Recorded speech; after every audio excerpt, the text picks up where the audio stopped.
Deuxième journée d'audience dans le procès du cardinal Barbarin. Gérald Darmanin, en visite à Lyon, annonce une prime exceptionnelle pour les agents des finances publiques. Enfin, découverte du What Fit, du fitness sur une planche de paddle. Moi, 40 ans de silence, aujourd'hui, je suis là devant vous et j'ai plus peur.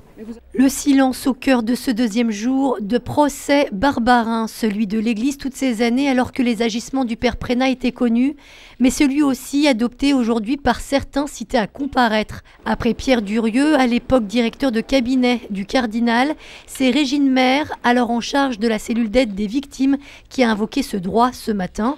Une attitude qui ne surprend pas François Deveau. Ils sont en train, par cette stratégie de défense, de démontrer, pour moi, tout le système en fait, qu'on essaye de dénoncer et comment on est arrivé à tenir une omerta. Une parole bien difficile à obtenir donc, seul moment d'échange en fin de matinée, lorsque Thierry Braque de la Perrière, ancien évêque auxiliaire du cardinal Barbarin, a reconnu avoir rencontré une des victimes du père Prénat.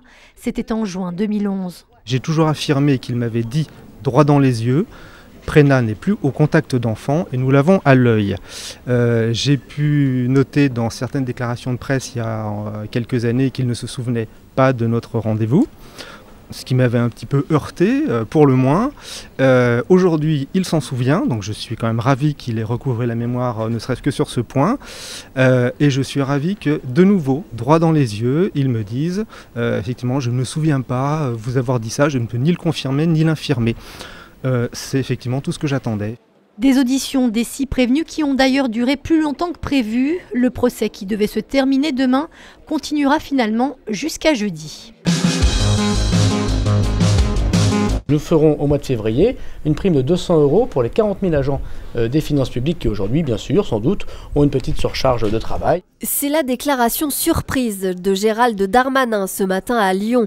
Le ministre des Comptes publics a en effet profité de sa venue dans la capitale des Gaules pour annoncer une enveloppe exceptionnelle destinée aux agents des finances publiques, actuellement sollicités sur le lancement du prélèvement à la source. Je crois qu'il faut récompenser le mérite et qu'il faut récompenser une administration qui travaille beaucoup.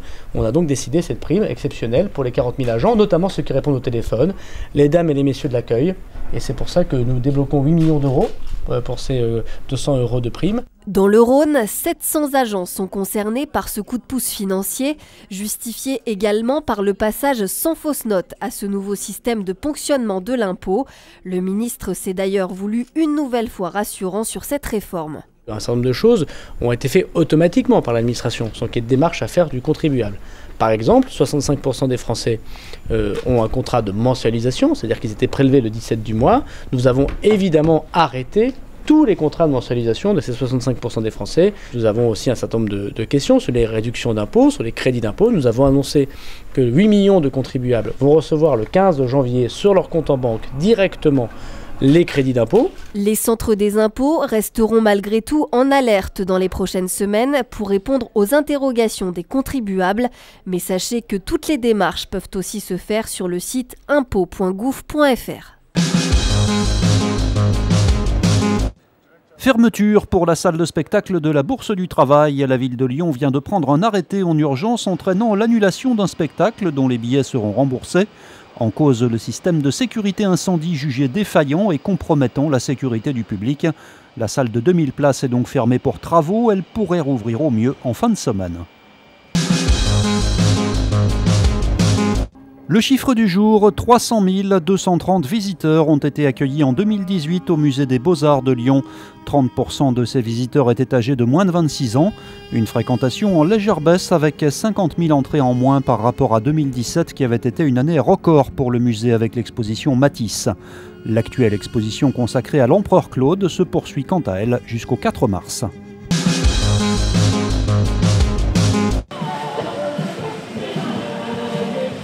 C'est une première dans le Rhône. Le club de natation de Chassieux propose des cours de What Fit, du fitness sur planche qui, après l'aquabike, apporte un peu de nouveauté dans le bassin. Il y a 5-6 ans en arrière, on avait justement cet aquabike. Et aujourd'hui, on cherche de nouvelles activités. Et cette activité de fitness sur planche m'a tout de suite attiré. Du coup, voilà, donc on a instauré ce What Fit. Le paddle, très en vogue, serait à l'origine de cette nouvelle discipline. La suite logique était de faire une activité à 100% autour du paddle qui peut convier à l'équilibre, à la force, à la méditation même. Le Wattfit a déjà ses adeptes à Lyon, même si les débuts sont difficiles. On travaille beaucoup musculairement, l'équilibre aussi, l'abdos, fesses, bras, jambes, enfin tout. Les premières séances sont difficiles.